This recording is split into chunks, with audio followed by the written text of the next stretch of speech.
A castle rebuilt from a prison, imprisoning a lot of criminal soldiers. All day, they have nothing to do, not playing basketball, they will fight to kill the time. Being imprisoned for such a long time, they seem to forget they used to be soldiers. One day, a petty crime named Robert comes to this jail. Robert is a very famous in ground force, he's like an army horse, having got many achievements. He gets admired and becomes an idol of many people. But just because a little mistake leads to his subordinate's death, so the army court sends him there. But Robert doesn't blame them, he thinks he must be punished.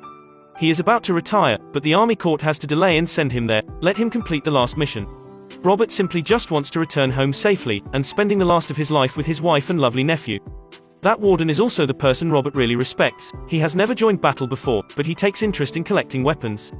Especially military books Robert writes, he really likes them. But Robert doesn't like his weapon collection, cause he thinks it's just for those who have never been on the battlefield before.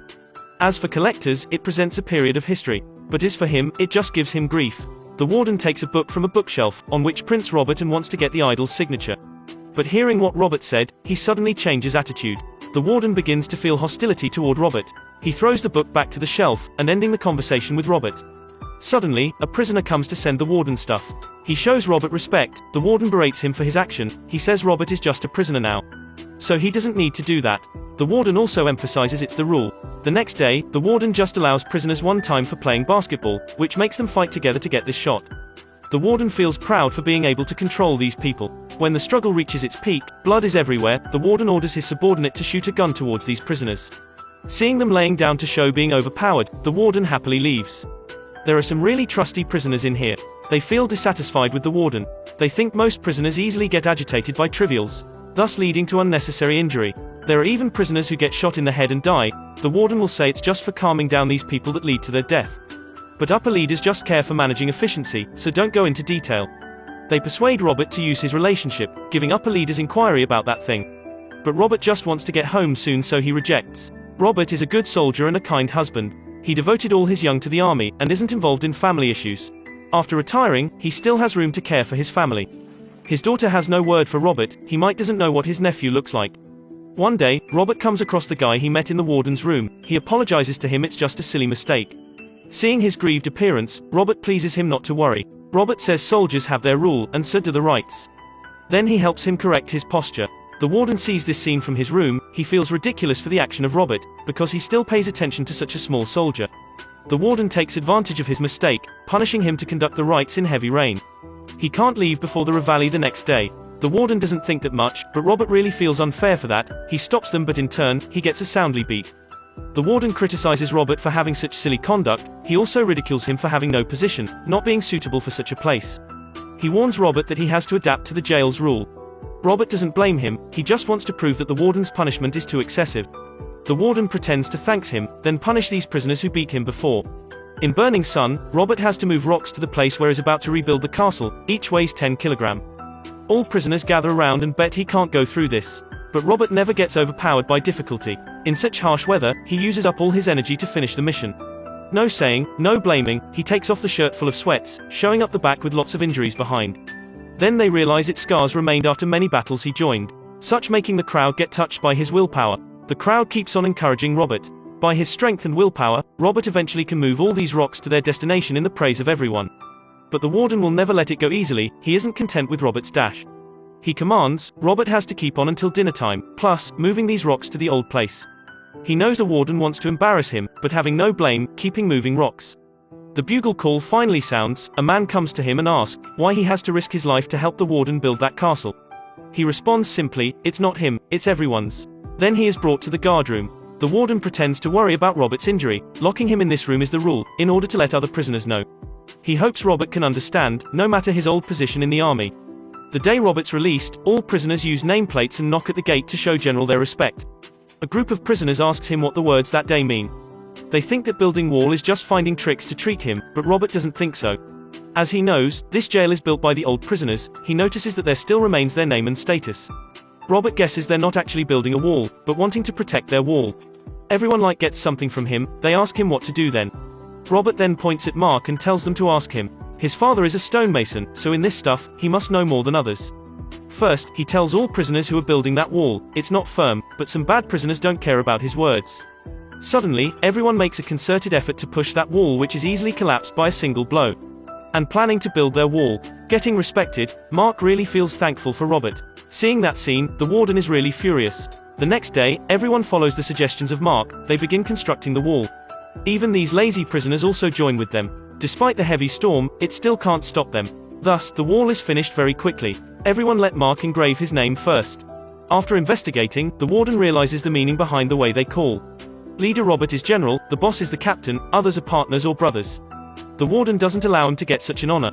He supposes all prisoners have to obey him. Stopping them from conducting army rites, the aim is to deprive that honor, and let them know their position. Robert seems to get back the general's essence, which let that warden feel unacceptable. He tells the old one also thinks like Robert, then leading some prisoners to escape from here. After he gets this position, no one dares to revolt. So anyone dares, they will be punished without leniency. He claims to control everything very efficiently, even Robert has no provocation. Plus, he thinks he is also a commander, prisoners are also his enemies. Each day, they have to pit a few against many prisoners. Thus, he wants to break the willpower of these prisoners, making that wall collapse right away. Then, a bulldozer comes to destroy it. Mark can't stand seeing everyone's effort being treated like that. He stands in front of that machine to block it. That warden commends his subordinate for shooting a gun, then hints shooting towards the head. In a wink, Mark sacrifices. Robert turns out totally dazed. That night, he can't fall asleep at all. The warden treaded on the honor of a soldier, so he can't forgive him. To protect his honor, Robert decides to launch a counteroffensive and overthrows the warden. The next day, all prisoners gather together to carry out a command they haven't done for a long time, to show respect for Mark. At this moment, they are not prisoners, but soldiers. The warden doesn't allow him to continue, he asks subordinates to let them have lunch sooner than usual. They have to end this morning ceremony. The warden then directly finds Robert, he warns Robert they can play that army games, but it seems to be getting out of his control. Thus, they'd better obey his principles. Robert doesn't show any respect to him, he tells that warden isn't deserved to wear that army clothes, and neither his power. That really made him furious, but he can't do anything. To embarrass Robert, the warden contacts another general. He tells the black general Robert has a problem, he always mistakes prisoners for his subordinates. Even doing unacceptable things in the jail, the warden claims that his disease is beyond cure now. The black general is also a fan of Robert, so he wants to use force to take Robert out of here. But Robert rejects and tells him it's his duty. Robert asked him to help him with the savage act of that warden, but there's no proof so he can't do anything. When they're talking, the warden gets a letter, it shows they are about to fire the black general. If not, they're afraid he will coordinate with these prisoners. The warden doesn't want to let black general mess up his jail, so immediately ordering armed force to put down prisoners, and arresting the black general. Black general's really angry, he warns if there's still anyone who dies here, he will never let it go. If the warden can't control Robert, he will help him handle this issue at once. But the warden won't give it up, he says he can do it himself. After that, the warden announced proof of Robert's guilt of everyone, he warns all prisoners, following Robert means ending in death. All of that just aims to oppress these prisoners, but it seems useless. With the information Robert gets from other prisoners, the warden frequently uses three main weapons, prisoner guard, high-pressure water column, and a helicopter. Robert reveals his plan to a prisoner who used to be a pilot in force. But that man has some negative feelings for the army, he says he did it just because of his parents.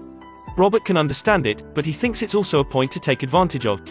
The warden sees that man leaves the crowd alone, so calling him to his office to interrogate. He persuades him to do a spy for him, in turn, his sentence will be decreased by 3 months. At lunchtime, two prisoners intentionally fight together to send the prisoner guard away. Robert privately holds a meeting, listing all the cruel savage acts of that warden.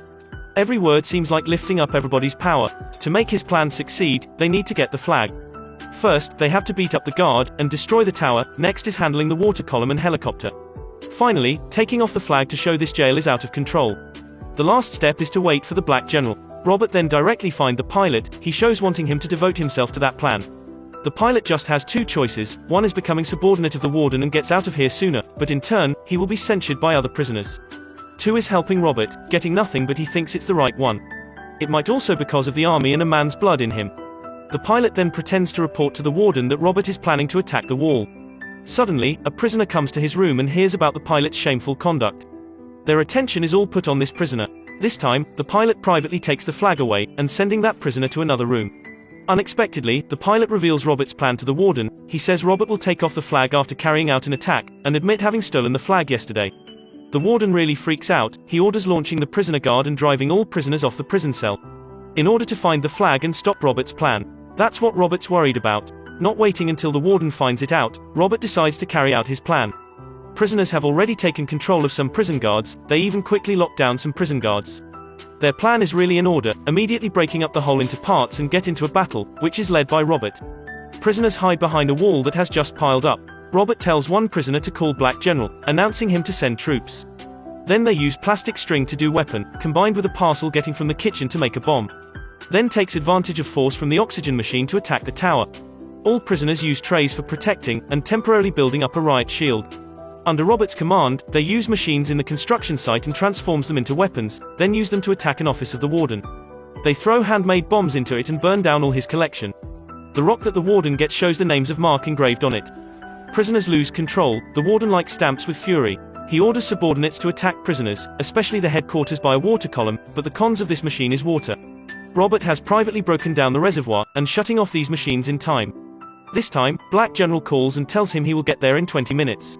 The warden lies that he has calmed the battle down, but Black General still insists on getting there. The warden can't stand anymore, he musters helicopters to end this battle. That's what Robert is waiting for. He let other prisoners take hooks and stick to water columns. When helicopters get closer, they will draw off water, then let the pilot get on through the iron chain, and getting rid of these helicopters. Then that pilot controls the helicopter and destroys the last tower. This time, the warden just has only one troop. Robert gets the flag and calls everyone to mass. When the flag is raised, it shows they win. This time, the warden with his troops also comes. He tells Robert to drop weapons to the ground, or else he can't be sure what will happen. Prisoners stand still. Unexpectedly, Robert turned overpowered, then ordering all prisoners to lie down and grab a flag and come toward the flagpole. The warden can't stand seeing Robert take away his flag, because it means his jail is falling into enemy hands. He orders subordinates to kill Robert, but no one dares to shoot a gun towards the general. Even the most loyal subordinate of the warden also defies his order. The warden loses his mind, grabs a gun and shoots Robert. Robert uses his remaining strength to raise the flag, but finally, he can't finish his last mission. It turns out that's just a trap in this plan. The warden did take his bait and got arrested right after that. Even though they're not in the real battle, the army blood still flows in every soldier here. Robert must be able to leave this jail and spend his life with his family, but he doesn't. He can't bear seeing army honor being trodden on like that. So he decides to recover his power and take back the right for everyone here. Okay, that's the end. See you next time.